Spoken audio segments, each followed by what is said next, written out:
Hi everyone, welcome to Affordably Crafty, and today I am going to show you yet another use for the humble plunger from Dollar Tree. This one has to do with yarn dyeing. So I would appreciate a like and subscribe and share if you're so inclined. If you're new to my channel, welcome, and I do a lot of affordable hacks for crafts and some walkthroughs and yarn dyeing and fabric dyeing, and also crochet and vintage crochet and lots of other corners of the craft universe. So if you're looking to stretch your craft dollar, you're in the right place. You're at Affordably Crafty. So today, this total project cost was under $5, $4.46. So I previously used this for a faux, I think it's called Nastapone. I don't know how to say that, it's Italian. But using it to wind a ball of yarn. I will link the video in the description box below where I show you my first use for this plunger.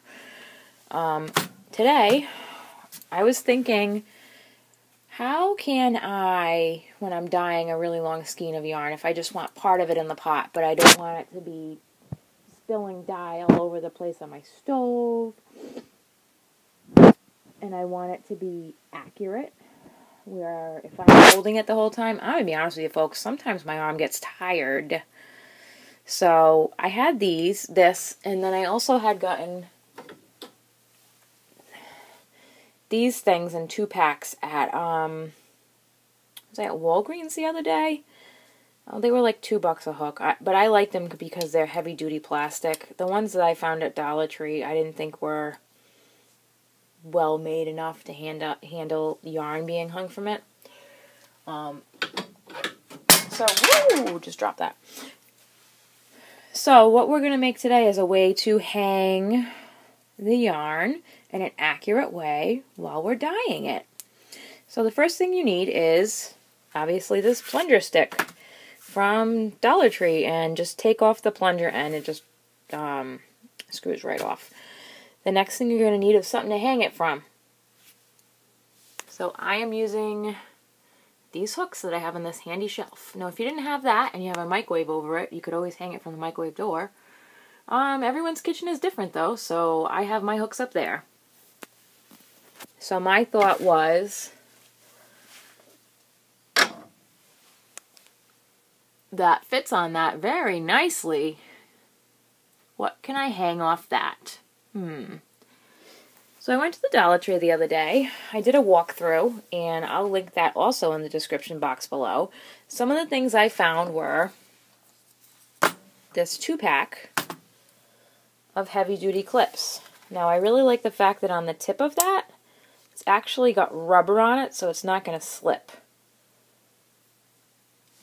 So that was 2 for $1. And then I also picked up a 2-pack of this carabiner clip that has a key ring on the bottom. So I got 2 of them for $1. And then I was like, I think I have something in my stash I can use that I bought for a different project that I didn't end up doing. And that is, oh, goodness gracious, that's loud, sorry. This chain that I got from Home Depot, and it was like 40, how much was it? Let me look at the tag again. 46 cents a foot. So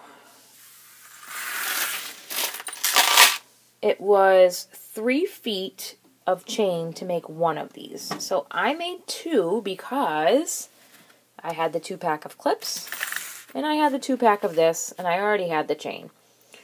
So the first thing you're going to want to do is open the chain up, and that was a little bit tricky, so I used these heavy-duty pliers. If you have fancy pants, jewelry making stuff, I'm sure that it would be a lot easier. But what I did is I just kind of held it against the corner of my countertop, couldn't think of the word there, and opened up one of these little chains and then so I could detach it where I wanted this chain to end. So this just popped on to the end of that. And then I did it again. What I did is I measured from here until down here.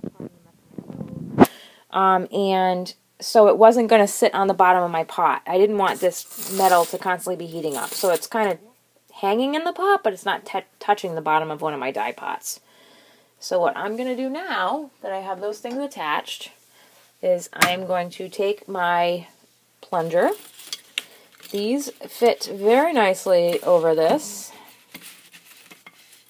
And then I will put the other one on the other side, and you can make up as many of these as you want to. So again, my total cost for both of these was $4.46, but I had this chain already, but if you were buying a chain, that's how much it would be. And I'm going to put it here. Woo! Sorry for my horrible camera skills.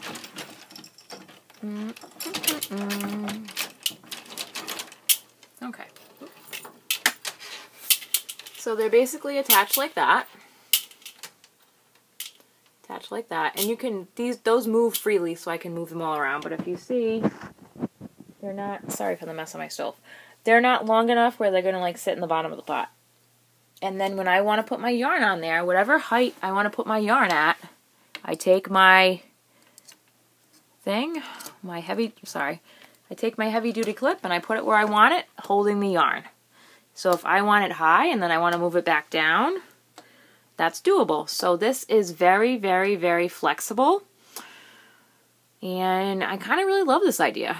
I might actually go back, depending on how much I use it, and make a couple more of these because I do have more chain. But we'll see. So that is my Dollar Tree with a little bit of Home Depot project on how to hang dye my yarn. So let me know what you think of this idea in the description box below, or in the comment box below. And, you know, if you like this content and you want to learn more ways to stretch your craft dollar and be very creative, please like and subscribe and share. Have a great day. Bye.